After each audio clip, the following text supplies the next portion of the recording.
Ein 43 Kilo schwerer Dobermann, der seine Zähne zeigt. 4 Familien nannten ihn aggressiv. 4 Familien brachten ihn zurück ins Tierheim. Über 1100 Tage in einem Zwinger, weil jedes Mal, wenn er versuchte zu lächeln, die Menschen voller Angst davonliefen. Aber ein Paar sah etwas anderes. Sie sahen hinter die Zähne. Sie sahen hinter die Angst. Und was sie über dieses gefährliche Verhalten herausfanden, rettete ihnen in einer Januarnacht um 2 Uhr morgens das Leben. Das ist Ghosts Geschichte und sie wird für immer verändern, wie ihr missverstandene Hunde seht. Also Leute, sie nannten es Aggression. Ein 43 Kilo schwerer Dobermann namens Ghost, der jedes Mal seine Zähne zeigte, wenn sich jemand ihm näherte. Jedes Mal, wenn er aufgeregt war. Jedes Mal, wenn er gestresst war oder glücklich oder unsicher. Und jedes einzelne Mal liefen die Menschen davon. Er war innerhalb von 18 Monaten 4 Mal zur Rheinufer-Tierrettung zurückgebracht worden. 4 Familien, 4 gescheiterte Versuche. Die erste Familie brachte ihn nach 3 Tagen zurück und behauptete, er hätte ihre Kinder angeknurrt und seine Zähne gezeigt. Die zweite hielt eine Woche durch, bevor sie panisch anriefen und sagten, er zeige Aggression beim Füttern. Die dritte Familie behielt ihn 2 Wochen lang und gab ihn dann mit einer Notiz zurück, auf der einfach nur stand, unberechenbar, zeigt ständig die Zähne. Die 4. Familie wartete nicht einmal so lange, sie setzten ihn an einem Samstagmorgen um 6 Uhr ohne Erklärung ab. Als Sabine und Markus in die Rheinufer-Tierrettung kamen, war Ghost bereits 1129 Tage dort gewesen. Über 3 Jahre, Leute, stellt euch das mal vor. Ich werde ehrlich mit euch sein, sagte die Rettungskoordinatorin Petra vorsichtig.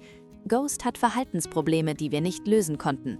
Er zeigt seine Zähne, sehr oft, und die meisten Menschen interpretieren das als Aggression. Markus runzelte die Stirn. Ist er aggressiv? Petra zögerte. Das ist ja die Sache. Er hat noch nie jemanden gebissen, er ist nie gesprungen, er hat nicht einmal geknurrt, aber diese Zähnesache macht den Leuten Angst. Sabine schaute sich bereits Ghosts Foto an, ein beeindruckender schwarzbrauner Dobermann mit intensiven Augen und was aussah wie ein Lächeln. »Können wir ihn kennenlernen?« fragte sie. Als sie den Kennenlernraum betraten, saß Ghost in der Ecke. In dem Moment, als sie eintraten, stellten sich seine Ohren nach vorne. Er stand langsam auf und dann tat er es. Seine Lippen zogen sich zurück, seine Zähne zeigten sich. Alle. Petra spannte sich an. Ghost, ruhig. Aber Sabine kniete bereits.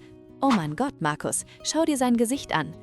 Ghosts Schwanz begann zu wedeln, sein ganzer Körper wackelte, aber seine Lippen blieben zurückgezogen, die Zähne voll zur Schau gestellt, in dem, was man nur als das fürchterlichste Grinsen der Welt beschreiben konnte. Ich habe ihn das noch nie sehen machen, flüsterte Petra. Sein Schwanz, er wedelt mit dem Schwanz. Sie nahm ihn noch am selben Nachmittag mit nach Hause. Die ersten 2 Wochen waren eine Umstellung. Ghost benahm sich in jeder Hinsicht perfekt, außer bei den Zähnen. Jeden Morgen, wenn sie aufwachten, zeigte er seine Zähne. Jedes Mal, wenn sie von der Arbeit nach Hause kamen, zeigte er seine Zähne. Jedes Mal, wenn er das Leckerli-Glas hörte, zeigte er seine Zähne. Ihre Nachbarn waren verängstigt. Der Postbote weigerte sich, Pakete zuzustellen. Markus' Mutter rief 3-mal an und bat sie, es sich noch einmal zu überlegen. Aber Sabine hatte mit der Recherche begonnen. Bis spät in die Nacht scrollte sie durch Foren für Tierverhaltensforschung, schaute Videos, las Fallstudien. Und da fand sie es. Unterwürfiges Grinsen. Ein seltenes Verhalten bei Hunden, bei dem sie ihre Zähne nicht aus Aggression zeigen, sondern als Zeichen von Unterwürfigkeit, Beschwichtigung oder sogar Glück. Oft missverstanden, oft bestraft. Markus, sagte Sabine um 2 Uhr morgens, ich glaube, Ghost lächelt. Er lächelt wirklich und ich denke, seine früheren Besitzer haben ihn dafür bestraft. Sie vereinbarten einen Termin mit Dr. Ulrike Meyer, einer Verhaltensforscherin für Tiere. Sie verbrachte 2 Stunden mit Ghost, beobachtete, testete, dokumentierte. Das hier, sagte Dr. Meyer und beobachtete, wie Ghost seine Lippen zurückzog, als Sabine hereinkam, ist ein lehrbuchmäßiges, unterwürfiges Grinsen. Er ist nicht aggressiv, er versucht zu kommunizieren, dass er keine Bedrohung darstellt. Warum würden 4 Familien ihn deswegen zurückgeben? Fragte Markus. Dr. Meyers Gesichtsausdruck verdüsterte sich, weil es beängstigend aussieht und ich würde wetten, dass mindestens einer seiner früheren Besitzer ihn dafür bestraft hat. Also steckt er jetzt in dieser Schleife fest. Sabine spürte, wie sich ihre Brust zusammenzog. Wie können wir ihm helfen? Ihr helft ihm bereits, sagte Dr. Meyer. Ihr bestraft ihn nicht. Ihr akzeptiert ihn genauso, wie er ist.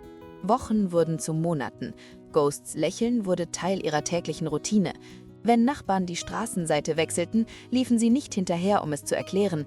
Ghost lächelte. Das war genug. Und langsam verschob sich etwas. Ghost begann seine Zähne weniger zu zeigen, wenn er nervös war, mehr, wenn er wirklich glücklich war. Ganz kurz mal, wenn diese Geschichte bei euch ankommt, der Abo-Button ist genau da. Solche Geschichten müssen erzählt werden, Leute. Aber der Moment, der alles veränderte, geschah in einer eiskalten Januarnacht. Sabine und Markus schliefen, als Ghost anfing, Geräusche zu machen. Kein Bellen, kein Winseln, ein seltsames, dringendes Wimmern. Markus wachte zuerst auf. Ghost? Was ist los?